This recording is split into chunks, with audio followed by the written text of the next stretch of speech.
In 1987, Super Mario Bros. Was the biggest game in the world. It was a system seller for the Nintendo Entertainment System, and it was a definitive title that made Nintendo a household name. But in Europe, and particularly in Germany, the Commodore 64 was king. And one such publisher, Rainbow Arts from Germany, decided to do something about it. They would task themselves to build the ultimate horizontal platforming game that resembled Super Mario Bros. On the Commodore 64, and it took them just 7 months. That game would be known as the Great Giana Sisters. The developers, known as Time Warp, were a small team of just 3 people comprised of Armin Gassé, Manfred Trenz, and composer Chris Hulsbeck.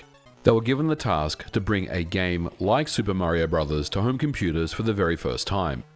Mark Ulrich told his developers, "Make something immediately recognizable as Super Mario Bros., but legally distinct enough to avoid trouble with Nintendo." The sprites found in Super Mario Bros. Were changed into owls and disembodied eyes, wasps and giant ants. Of course, they couldn't use Super Mario Bros., so they would change Super to Great, Mario would become Giana, and Brothers would become Sisters.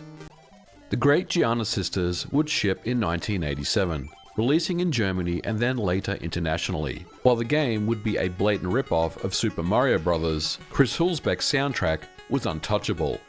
The sub-brand of US Gold that handled the UK distribution put a tagline on the box that said, "The brothers are history." According to various reports, Nintendo were not pleased. But what is clear is that Nintendo would contact Rainbow Arts and made their position extremely clear, and the game would be pulled from sale.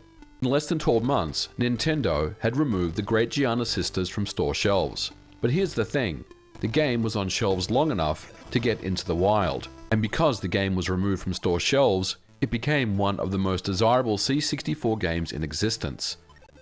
So the C64 got its Super Mario Bros., albeit briefly, before Nintendo stepped in and took down the whole thing.